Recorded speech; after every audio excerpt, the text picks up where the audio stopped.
Kita akan tanya, kalau kita memilih menjadi orang mukmin, kita akan dapat apa dalam kubur nanti? Yang pertama, kita akan dapat kebahagiaan yang tiada kesedihan sepanjang kita berada malam pertama di barzah sampailah kita dibangkitkan di akhirat Allah Subhanahu Wa Taala nanti. Ni tanda-tanda kebahagiaan bagi orang mukmin. Yang pertama, bila kita masuk dalam kubur nanti, kita akan rasa apa dia? Rasa kebahagiaan yang amat sangat. Tak ada lagi rasa sedih. Kerana apa dia? Kerana kematian kita dengan la ilaha illallah Muhammadur Rasulullah. Siapa yang di akhir perjalanan hidup dia dengan la ilaha illallah Muhammadur Rasulullah, dia akan jadi bahagia terus dalam kubur. Kebahagiaan itu akan didapat dalam kubur ni. Orang mukmin dia tak akan rasa sedih walaupun sedikit keadaan pada diri dia. Kerana dia tutup perjalanan hidup ni dengan la ilaha illallah Muhammadur Rasulullah. سنخوض معاركنا معهم وسنمضي جموعا نردعهم ونعيد الحق المغتصب وبكل القوة ندفعهم وبكل القوة ندفعهم بسلاح الحق البتار سنحرر أرض الأحرار ونعيد الطهر إلى القدس من بعد الذل وذا العار من بعد الذل وذا العار سنخوض معاركنا معهم وسنمضي جموعا نردعهم ونعيد الحق المغتصب وبكل القوة ندفعهم وبكل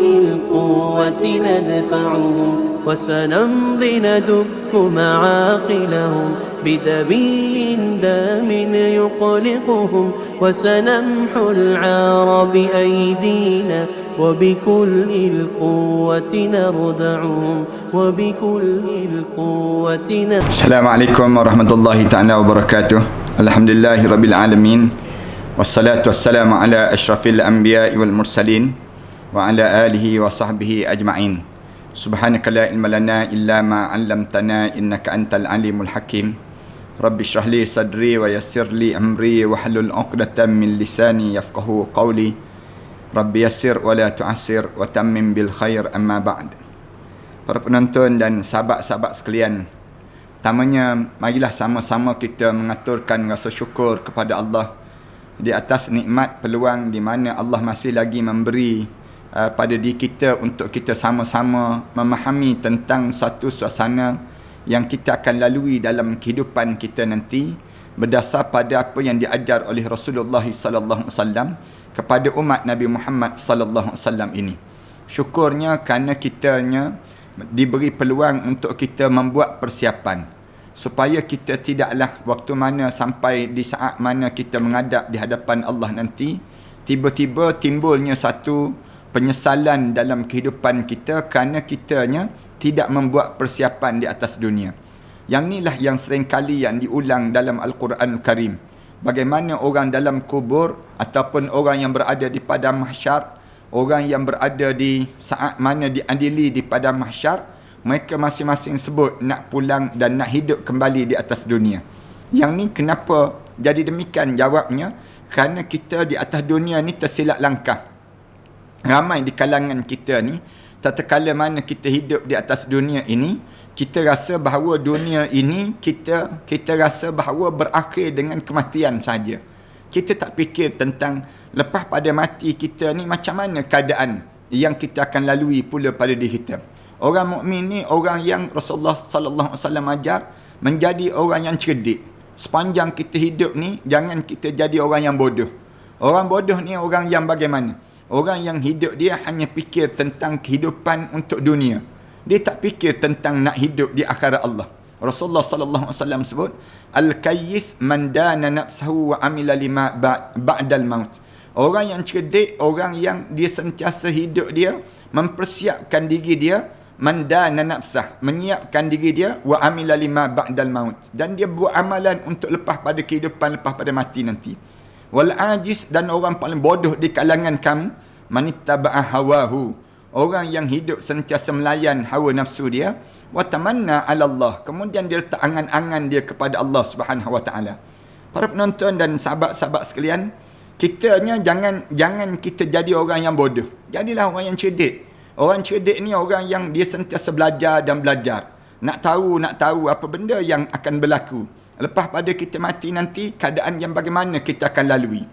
Dan keadaan inilah yang kita sebut. Sampai peringkat kita cerita tentang azab kubur. Kita cerita tentang mengenai bagaimana saat sakarat yang kita nak lalui. Kemudian kita diberitahu oleh Rasulullah sallallahu alaihi wasallam bagaimana saat roh kita ni nak dikeluar daripada jasad. Allah Subhanahu wa taala sebut dalam Quran banyak kali, walau tara iziz zalimuna fi ghamaratil maut.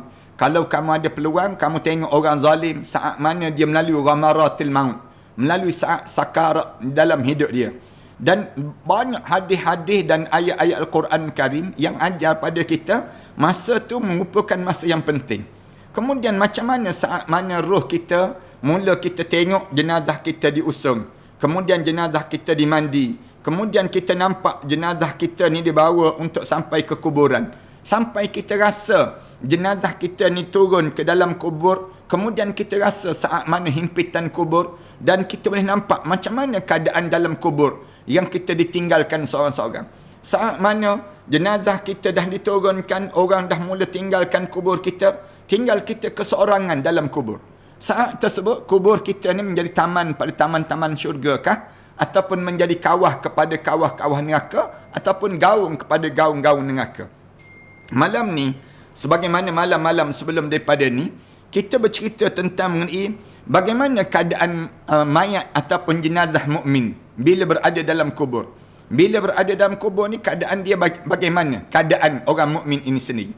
Kita akan tanya, kalau kita memilih menjadi orang mukmin, kita akan dapat apa dalam kubur nanti? Yang pertama, kita akan dapat kebahagiaan yang tiada kesedihan sepanjang kita berada malam pertama di barzah sampailah kita dibangkitkan di akhirat Allah Subhanahu Wa Taala nanti.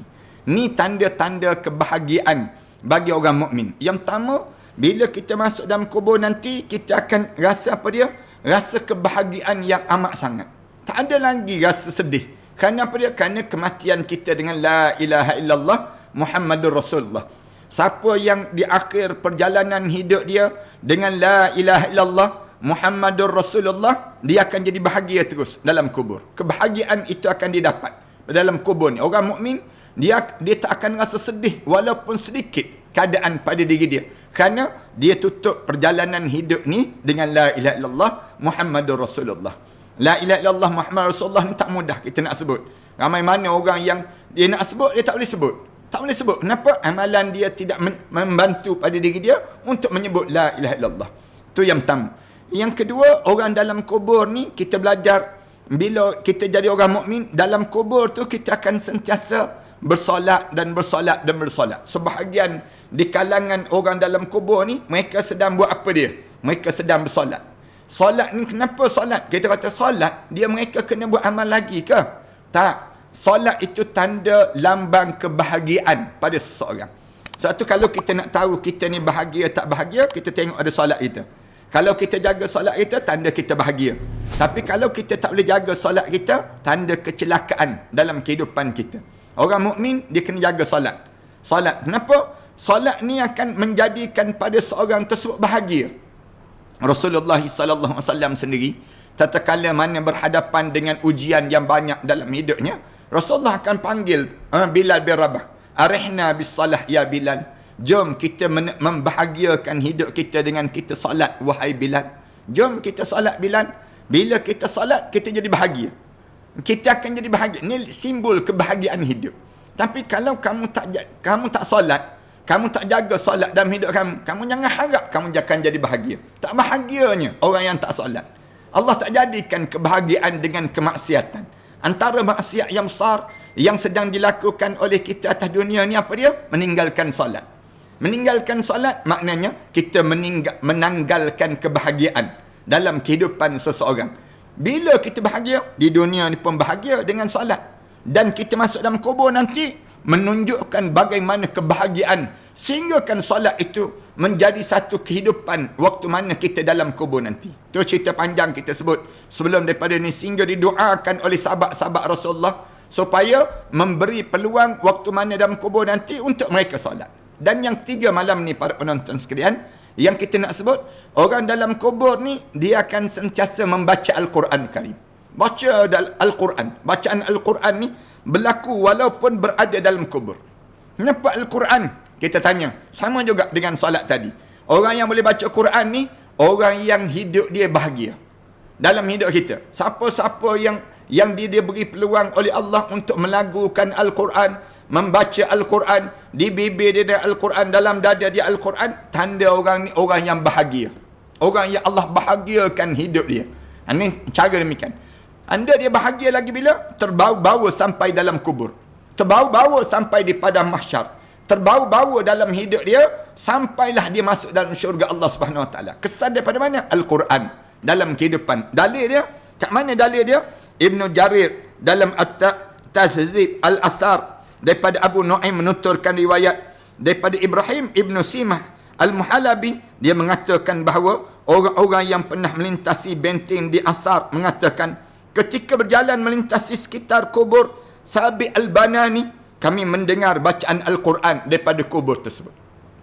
Ada di kalangan sahabat yang lalu kawasan kubur Sabi Al-Banani, mereka dengar yang disebut dengan Al-Quran yang dibaca di dalam kubur itu. Allahu Akbar. Zaman sahabat-sahabat ni lah. Ibnu Al-Mundah mengatakan bahawa Ahmad bin Muhammad As-Sulami menerima kabar daripada Abu Ahmad Yusuf Al-Khaffaf yang diterima daripada Al-Qadi Abu Ahmad menerimanya daripada Muhammad bin Ibn Ja'far Ibnu Muhammad Ash'ari mendengar daripada Salmah bin Syabib pernah mendengar daripada Abu Hamad Al-Haffar. Dia menuturkan, pada hari Jumaat tengah hari aku masuki kawasan kubur. Aku tidak melintasi suatu kubur, melainkan semua aku mendengar daripada kubur itu bacaan Al-Quran Karim. Allahu Akbar. Sahabat-sahabat yang hidup dalam keadaan yang mereka sentiasa membaca Al-Quran Karim, tatkala mana mereka meninggal dunia, dalam kubur mereka meneruskan bacaan Al-Quran Karim tersebut. Allahu Akbar. Ini kena ada. Sebab tu saya sebut pada kita semua ni, makanan, kalau kita hidup atas dunia ni, kita perlu makan untuk jasad kita ni. Berapa kali sehari kita makan? Kita makan 3 kali, 4 kali sehari. Demikian juga dengan roh kita. Roh kita perlu diberi makan. Macam mana nak bagi makan pada roh ni? Kita baca Al-Quran Karim. Bila banyak kita baca Al-Quran Karim, menyebabkan roh kita ni semakin hidup. Lagi kita tak baca Al-Quran, lagi itulah roh kita ni akan menyebabkan malak tak bermaya. Tak ada kekuatan pada diri kita demikian. Oleh demikian dalam hidup kita ni, bacaan Al-Quran dibiasakan pada kita untuk membacanya. Demikian juga riwayat daripada Ibn Abbas bahawa sebahagian sahabat Nabi SAW pernah mendirikan kemah di atas kubur. Ada sahabat-sahabat ni, dia buat kemah dekat dengan kawasan kubur ni. Mereka tidak mengira bahawa tanah itu adalah kubur. Kerana mereka tak sangka yang mereka buat kemah tu atas kubur. Kan kadang-kadang orang berjalan je, bila berjalan-jalan tengok ada kawasan lapang sikit, mereka pun kata sesuai dah kot, kita buat kemah kat sini. Mereka buka kemah. Bila buka saja kemah di kawasan tersebut, rupa-rupanya bawah tu ialah tanah kubur. Bila mereka, ternyata di dalamnya terdengar orang yang membaca surah Al-Mulk hingga habis surah Al-Mulk tadi. Allahu Akbar. Bila nak tidur malam tu dengar suara daripada dalam tanah tu bacaan surah Al-Mulk. Allahu Akbar. Berani sahabat-sahabat ni. Kalau kita lah lari lintang pukang terus dah, kita tak berani tidur dengar dalam tanah bunyi suara Al-Quran. Misal contoh, orang Melayu kita lari terus, tak kena gaya. Kerana apa dia? Kerana takut tertidur atas kubur. Memang betul, dalam tu kubur orang membaca Al-Quran Karim. Para sahabat bila dengar begitu, datang cari Rasulullah, cerita pada Rasulullah dan beritahu pada keadaan itu pada Rasulullah sallallahu alaihi wasallam. Lalu Rasulullah bersabda, dia surah Al-Mulk adalah surah Al-Munjiyah. Rasulullah sebut, yang kamu dengar surah yang dibaca surah Al-Mulk tu surah Al-Munjiyah, surah yang menyelamatkan. Kemudian dan surah Al-Mani'ah yang penghalang daripada apa dia? Yang menyelamatkan daripada azab kubur. Rasulullah sallallahu alaihi wasallam sebut demikian. Menandakan bahawa di dalam kubur ni, dalam kubur, kalau kita tanya orang dalam kubur ni dia buat apa nak sampai berlakunya kiamat nanti, orang mukmin dia akan sentiasa baca Al-Quran. kedengaran Al-Quran yang dibaca. Sama ada mereka baca di tempat mereka di dekat dengan arash Allah dalam burung yang berterbangan, ataupun Allah hantar roh mereka baca Quran dalam kubur itu sendiri. Kedengaran Al-Quran yang dibaca. Dalam Ar-Ruh, Al-Qasim As-Sa'idi mengatakan ini merupakan penegasan Nabi SAW bahawa seorang mayat yang membaca Al-Quran di dalam kuburnya, sementara Abdullah pernah diberitahu mengenai hal itu dan dibenarkan oleh Rasulullah SAW. Abdullah pernah tanya Rasulullah, "Ya Rasulullah, kami pernah dengar suara dalam kubur baca Al-Quran. Dengar suara dalam kubur tu baca Quran. Macam mana ya Rasulullah?" Rasulullah SAW jawab, "Ya betul. Orang dalam kubur, dia akan di antara amalan yang mereka buat ialah membaca Al-Quran Karim. Dengan syarat, di atas dunia ni pun kena rajinlah baca Al-Quran. Jangan atas dunia kita tak rajin, bila kita mati nanti kita mengharapkan orang baca Quran untuk diri kita. Ini satu kesilapan dalam hidup kita. Ramai di kalangan kita ni begitu. Atas dunia malah baca Quran. Orang tanya dia, kenapa tak baca? Tak apa, budak tahfiz ramai, dia sebut demikian. Bila dia mati, dia harap budak tahfiz yang datang baca Quran untuk dia. Yang dia sewaktu mana dia hidup, dia tak baca. Jangan. Kita ni kena boleh baca Quran. Saya ulang banyak kali pada tuan-tuan. Kalau tuan-tuan tak boleh baca Quran, pastikan umur tuan-tuan panjang-panjang dan tak mati-mati. Jangan ada seorang pun yang mati di saat mana dia sedang tak boleh baca Al-Quran Karim. Kerana kalau tuan-tuan tak boleh baca Quran, tuan-tuan masuk je dalam kubur. Confirm tak lepas menghadap depan Allah. Tak lepas. Menghadap depan Allah tu malaikat tanya terus, Quran boleh baca? Tak boleh. WhatsApp boleh? Dia jawab. WhatsApp boleh, Quran tak boleh baca. Facebook boleh baca, Quran tak boleh baca. Tuan-tuan tak beralasan. Tak ada alasan tuan-tuan. Sekarang saya tengok ramai orang mengajar Al-Quran dalam Facebook. Dan ramai orang mengajar Quran dalam YouTube. Kalau tuan-tuan malu nak pergi menghadap dengan orang-orang yang mengajar Quran cara berdepan, tuan-tuan boleh belajar. Dalam Facebook boleh belajar, dalam YouTube boleh belajar. Tak ada alasan untuk kita tidak belajar. Dalam suasana masyarakat kita yang semua boleh belajar, tiba-tiba kita tidak belajar. Kemudian Ibnu Al-Mundah, Abu Ahmad daripada Al-Hakim daripada sanad yang dhaif menuturkan riwayat daripada Talhah bin Ubaidillah. Dia bercerita sebagaimana berikut. Sanad ni sanad dhaif, tapi cerita dia membawa kebaikan pada kita. Tu. Dia bukan maudhu', tidak maudhu'. Tidaklah hadis yang maudhu', tapi sanad dia sanad yang dhaif. Lalu dia cerita begini, aku hendak mengambil untaku dalam hutan, tapi sudah larut malam. Cerita dia, aku bermaksud menuju ke kubur Abdullah bin Amr bin Hizam. Aku sendirinya, tujuan aku nak bawa unta ni nak pergi ke kubur Abdullah ibn Amr bin Hizam. Lalu terdengar olehku bacaan Al-Quran di dalam kubur tersebut. Bila sampai pada kubur Abdullah ibn Amr bin Ibn Hizam ni, aku dengar suara dalam kubur tu sedang membaca Al-Quran. Sebelumnya, aku tidak pernah mendengar bacaan yang lebih baik daripadanya. Belum tu aku tak pernah dengar bacaan lebih baik daripadanya. Aku segera menemui Rasulullah SAW dan aku ceritakan hal itu pada Rasulullah SAW. Lalu Rasulullah bersabda, itu adalah Abdullah. Bukankah engkau tahu bahawa Allah telah mencabut nyawanya? Rasulullah SAW sebut pada sahabat ini sendiri. Dia kata, tidakkah kamu tahu bahawa dalam Allah telah mencabut nyawanya dan diletakkan Abdullah bin Hizam ni dalam pelita yang terbuat daripada batu permata dan batu yang mulia. Dalam roh dia ni, dalam kelipan-kelipan yang indah, dia mengantungkan di tengah-tengah syurga. Jika malam tiba, arwahnya itu telah kembali kepada hal itu, masih terus berlangsung sehingga apabila terbit fajar, arwah dikembalikan lagi di tempatnya semula. Rasulullah sallallahu alaihi wasallam cerita demikian. Nak sebutnya bagaimana keadaan bagi orang yang dalam kubur ni sentiasa membaca dan membaca Al-Quran Karim. Ini nak sebut gambaran besarnya keadaan bagi orang yang meninggal dunia dalam kubur, dianya sentiasa dibacakan Al-Quran, dan dia membaca Al-Quran, bukan dibaca Al-Quran, tapi dia membaca Al-Quran Karim pada diri dia. Allahu Akbar. Kemudian disebut lagi tentang daripada Ikrimah Ibnu Al-Mundah menuturkan, orang mukmin itu diberi mushaf kitab Al-Quran di dalam kuburnya, lalu dia membacanya. Allahu Akbar. Ini nak sebutnya gambaran bagaimana orang mukmin bila masuk dalam kubur, walaupun dalam kubur diberi kitab Al-Quran. Diberi kitab Al-Quran di dalam kubur dan dia membacanya Al-Quran Karim. Maknanya apa dia? Dia bukan sedang buat amalan. Dia sedang berpesta kegembiraan. Itu beza dipanggil. Kita kata baca Quran tu dia buat amalan ke? Tak, bukan dia buat amalan. Tapi baca Quran tu tanda kegembiraan. Tanda kebahagiaan. Tuan-tuan jangan ingat macam orang kita kan. Dia kata makan tu untuk mengenyang ke? Tak, makan tu tanda apa dia? Kalau kita nak sebut tanda pada diri dia, dia bahagia. Dia boleh makan. Dia bukannya, kalau kita tanya, macam mana dia dapat nikmat sebegitu? Kita kata itu tanda kebahagiaan yang Allah bagi. Ada dalam hidup kita ni, dia bukan kita buat satu amalan itu untuk satu yang lain. Tak. Tapi kita buat amalan tu kerana apa dia? Kan tanda kita bahagia.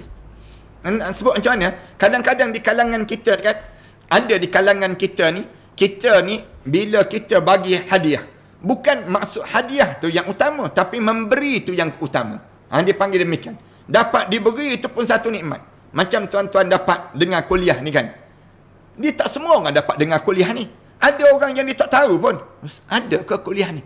Orang yang dapat dengar kuliah ni bukan sekadar dia nak kepada pahala. Dia dapat mendengar kuliah ni. Tapi bila dapat dengar kuliah ni, tanda bahagia. Tanda Allah tunjukkan kamu diberi kebahagiaan. Dengan cara bagaimana? Dengan cara kamu mendengar kuliah. Itu tanda dia panggil demikian. Saya nak sebut macam mana? Dalam hidup ni ada orang yang sedang berpesta dengan ibadah. Sebab tu kadang-kadang kita ni kita buat macam kita raya. Waktu mana kita raya tu, kita takbir. Allahu Akbar, Allahu Akbar. Tanda apa kita nak tunjuk tanda kita bahagia? Bila kita takbir, artinya kita sedang rasa bahagia. Bahagianya dalam hidup aku. Demikian juga dengan orang dalam kubur. Bila dia baca Quran, tanda apa? Tanda dia bahagia. Allah bagi kebahagiaan dengan dia membaca Al-Quran Karim. Berterusan dalam kubur dia. Sehingga kan dia tak sedar berlalunya masa-masa dunia ini. Sehingga kan saat di mana dibangkitkan di akhirat Allah Subhanahu Wa Taala. Ni nak sebutnya gambaran bagaimana orang dalam kubur ni Allah bagi nikmat yang sebegitu. Mengenai firman Allah Ta'ala untuk mereka diri mereka sendiri, mereka menyiapkan tempat yang menyenangkan. Mujahid sebagaimana diriwayatkan oleh Abu Nu'aim mengatakan bahawa yang dimaksudkan adalah kubur. Dalam kitab Al-Qubur, Ibn Abi Dunya menuturkan riwayat daripada Bashar Ibn Al-Haris, dia mengatakan sebaik-baik tempat tinggal bagi orang yang taat pada Allah adalah kubur. Itu nak gambarkan tentang keadaan bagaimana orang dalam kubur dia sedang buat apa dia? Membaca Al-Quran. 3. Yang keempat, orang dalam kubur ni buat apa? Kita akan tanya ni. Orang dalam kubur ni buat apa Ustaz? Dijawab lagi oleh alim ulama, orang dalam kubur sedang melakukan amalan salih yang pernah dia buat di atas dunia, lalu Allah teruskan amalan salih dia tu dalam kubur. Itu yang keempat. Allah jadikan demikian. Sedangkan dalam kitab Al-Qubur, Al-Hafiz Zainuddin Ibn Rajab mengatakan Allah telah memuliakan sebahagian penghuni alam barzah dengan berbuat amal soleh di dalamnya. Atas dunia ni kita buat amal soleh apa dia? Atas dunia ni ada orang yang dia bangun tahajud malam, ada orang yang dia baca Quran, ada orang yang dia apa dia? Dia sembahyang sunat duha. Ni amalan soleh dia. Ada orang yang menderma, amalan soleh dia. Ada orang yang tolong orang. Hidup dia kerja tolong orang je pada diri dia. Ni amal soleh yang dia buat dalam hidup dia. Baik, segala benda yang dia buat amal soleh di dunia ini diturunkan terus sampai dalam kubur dia. Itu cara amal soleh yang dilakukan. Dia berzikir, maka zikir itu berterusan dalam kubur dia. Meskipun dengan hal itu mereka tidak mendapat pahala lagi. Mereka buat tersebut dapat pahala ke? Tak dapat pahala. Tapi kerana amalnya telah terputus oleh kematian dia. Tuan kitab kita ni sebut demikian. Namun amal itu masih berterusan baginya. Kenapa amal itu berterusan? Itu simbol kebahagiaan. Sama dengan tadi juga. Dia bukan buat amalan tu untuk dapat pahala lagi, tak. Tapi bila boleh buat amalan itu, tanda dia sedang berbahagia. Berbahagia, orang yang berbahagia ni, dia tunjukkan macam mana cara dia berbahagia. Macam kita lah, kita hidup atas dunia ni. Tak, bila kita tanda bahagia macam mana? Melompat, boleh balik kampung, PKP dah habis, misal contohnya. Ada orang yang sebut demikian. Tu tanda dia berbahagia, dia bertunjuk dengan bahagia macam demikian. Orang dalam kubur dia berbahagia macam mana? Dia meneruskan amalan soleh. Tapi tak dapat dah pahala. Pahala tak ada dah. Tapi amalan tu dia buat Untuk apa dia? Menunjukkan kegembiraan dalam kehidupan mereka. Alhamdulillah. Alhamdulillah. Dengan itu, dia dapat bersenang-senang di dalam berzikir kepada Allah. Bila dia boleh berzikir pada Allah tu, tanda dia ni bersenang-senang dalam kubur. Kerana tidak ada azab kubur. Dan dianya dalam keadaan menunggu saat untuk selangkah je lagi masuk dalam syurga Allah Subhanahu Wa Taala. Confirm dah ahli syurga Allah, orang mukmin, dan berbuat ketaatan padanya sebagaimana yang dirasakan oleh para malaikat dan para penghuni syurga di syurga. Dilakukan amal soleh ini sebagaimana para malaikat yang tak reti nak buat maksiat pada Allah. Kemudian demikian juga ahli syurga yang tak reti nak lawan perintah Allah. Demikianlah orang dalam kubur ini, dia berbuat amalan soleh pada diri dia. Meskipun dengan hal itu mereka tidak mendapat pahala lagi, kerana zikir dan ketaatan itu sendiri merupakan kenikmatan yang lebih besar daripada seluruh kenikmatan yang ada di alam dunia ini sendiri. Bila kalian boleh berzikir, artinya kalian sedang mendapat segala-galanya atas dunia ini sendiri. Atau cara demikian yang kita kena faham dalam hidup kita. Bila kita boleh berpakaian pakaian mukmin, boleh solat sebagaimana solatnya mukmin, kemudian boleh kita buat amal ibadah sebagaimana buatnya amal ibadah orang mukmin, itu tanda kita ni sedang mendapat syurga di dunia ni lagi, dirasai di dunia ini lagi, belum lagi kita masuk dalam kubur itu sendiri. Ada orang tanya kan, boleh ke Ustaz kita dapat syurga dunia Ustaz? Boleh. Kan orang kita sebut rumahku syurgaku, misal contoh. Yang disebut demikian. Macam mana nak jadikan rumah kita syurga? Rasa nikmat syurga dah. Buat amalan soleh. Buat amalan soleh yang menyebabkan dalam rumah tangga kita ni, kita rasa nikmat. Allah sonok kan, masuk dalam rumah anak-anak baca Quran, laung ayat Quran. Wamtazul yawma ayyuhal mujrimun. Anak lelaki kita. Ataupun masing-masing kuat bacaan. Walau tara izil mujrimuna nakisu ru'usihim inda rabbihim. Riuh je rumah tangga kita, anak perempuan kita, keluarga kita, dengan ayat-ayat Al-Quran Karim, zikir-zikir, mereka sedang berbahagia dengan cara demikian. Ada orang kan, dia dirasa dalam hidup dia, bila dia boleh tengok saja, dia hisap rokok, berkepul-kepul lah hisap rokok naik.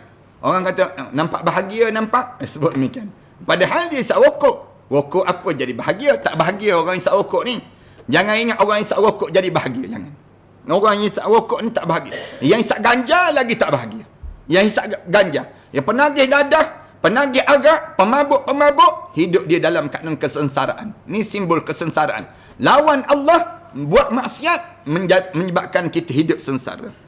Abu Al-Hajjaj Yusuf bin Muhammad Sariri, sebagaimana dituturkan oleh Ibn Rajab, mengatakan bahawa Syekh Abu Hasan Ibnu Al-Husain Samiri, seorang Muslim yang saleh, memperlihatkan suatu tempat daripada beberapa kubur yang tidak pernah sepi. Lalu dia mengatakan, dari tempat ini kita masih akan terus mendengar bacaan surah Al-Mulk. Daripada kubur, kita akan dengar lagi ayat-ayat Al-Quran yang dibaca di dalam kubur ini. Menunjukkan kebahagiaan dengan amalan-amalan yang mereka buat di atas dunia, berterusan dalam kubur itu. Allahu Akbar. Kalau tuan-tuan tanya, saya tanya ayah kita, orang mati ni dia buat apa dalam kubur dia? Orang yang dah mati tu, dalam kubur dia, orang mukmin tu dia buat apa dia? Kita jawab. Mulai daripada malam ni kita boleh jawab. Baca Quran, mereka sedang solat, mereka sedang diberi nikmat di antara banyak benda yang Allah bagi tahu. Malam ni yang keempat, mereka beramal soleh. Diriwayatkan Al-Hafiz Abu Bakar Al-Khatib dengan sanad daripada Isa ibnu Muhammad Az-Zawmari. Dia menceritakan, aku pernah bermimpi melihat Abu Bakar bin Mujahid Al-Mukri seakan-akan sedang membaca, dan seakan-akan aku berkata padanya, kamu telah meninggal tetapi masih boleh membaca Al-Quran. Seakan-akan dia menjawab, dahulu aku sentiasa berdoa kepada Allah setiap selepas solat dan pada saat khatam Al-Quran. Aku ni lepas pada semayang dan lepas pada khatam Al-Quran, mesti aku memohon agar Allah menjadikan aku termasuk orang yang boleh membaca Al-Quran di dalam kubur, sehingga akhirnya aku boleh membaca Al-Quran dalam kubur aku sekarang. Orang dalam kubur ni bagi tahu. Dia kata, aku dulu lepas semayang je aku tak tinggal. Lepas semayang je aku akan baca doa, ya Allah bagilah peluang untuk aku membaca Al-Quran dalam kubur. Kemudian lepas pada buat baca Quran je, khatam je Quran, habis je baca Quran, aku akan sebut terus, ya Allah bagilah peluang untuk aku membaca Al-Quran di dalam kubur. dalam As-Sunnah, Al-Qalal menuturkan riwayat melalui Ibrahim Ibn Al-Hakam bin Ibn Abbas, di dalamnya terdapat kelemahan daripada ayahnya. Ayahnya menerima daripada Ikrimah. Dia mengatakan bahawa Ibn Abbas pernah mengatakan orang mukmin diberi mushaf Al-Quran di dalam kuburnya, lalu dia membacanya. Juga diriwayatkan daripada Ibn Al-Barra dan Rawdah melalui Hafs Ibn Umar Al-Adani, di dalamnya terdapat kelemahan daripada Al-Hakam Ibn Abban yang cerita tentang mengenai orang dalam kubur membaca Al-Quran Karim dengan amalan-amalan soleh yang mereka lakukan. 4. Yang kelima, orang dalam kubur buat apa? Kita akan tanya, orang dalam kubur buat apa? Kan ada di kalangan kita, malam Jumaat buat apa? Dia tanya demikian. Malam Jumaat buat apa? Kita pun jawab mendengar kuliah, misal contohnya. Kita pun tanya balik, orang dalam kubur buat apa? Orang dalam kubur.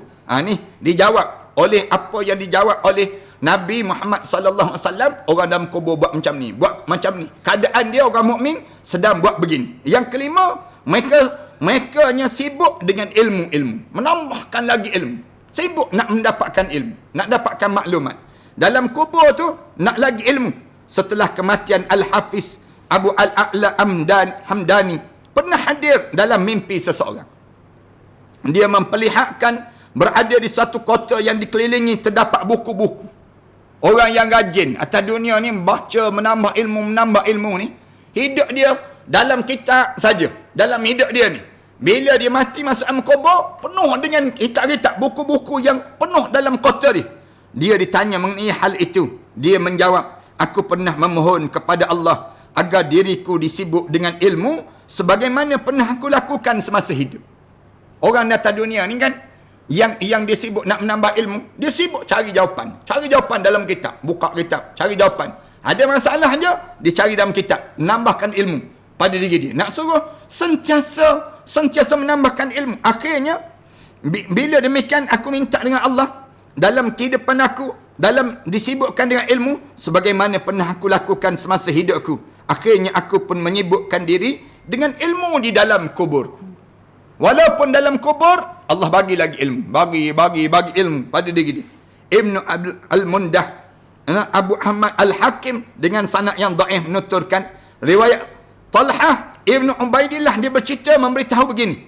Dia sebut, aku mengambil untaku di hutan. Sama cerita tadilah. Maknanya sibuk dengan ilmu yang berlaku dalam kehidupan setiap orang mukmin. Kemudian yang keenam, orang yang dalam kubur ni, dia sedang buat apa dia? Menikmati syurga Allah. Menikmati syurga Allah.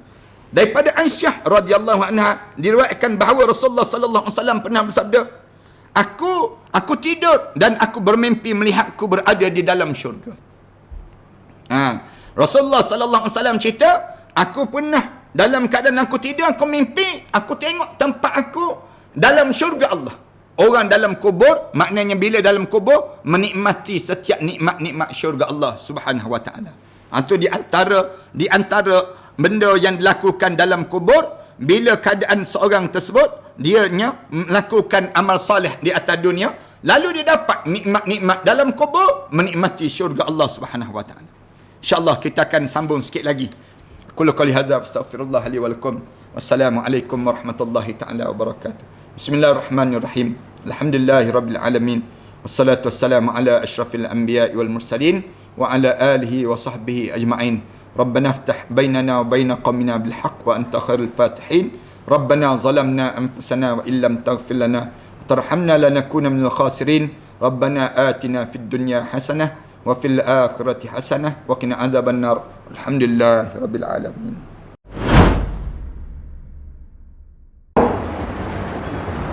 Assalamualaikum warahmatullahi taala wabarakatuh. Alhamdulillah wassalatu wassalamu ala Rasulillah wa ala alihi wa man walah wa ba'd. Sahabat-sahabat sekalian, bangunan yang saya berada ini merupakan bangunan yang kita bercadang untuk mewakafkan, dan kita beli dan kita wakafkan. Sejumlah lebih kurang 5 juta kita perlukan, 3 blok terhadap kawasan ini. 3 blok ini kita telah bersedia untuk membayarnya setelah mana 3 bulan yang akan datang nanti. Saya mencari seramai lebih kurang 1,000 orang para pewakaf yang berjumlah sebanyak 5,000 setiap seorang. Hubungi talian ini dan setiap nama itu kita akan letakkan di bawah nama-nama Allah.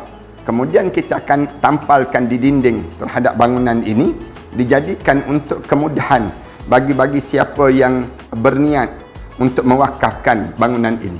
Tuan-tuan jangan risau. Selama mana ada bangunan ini, selama itulah pahala kita akan berpanjangan dan berpanjangan.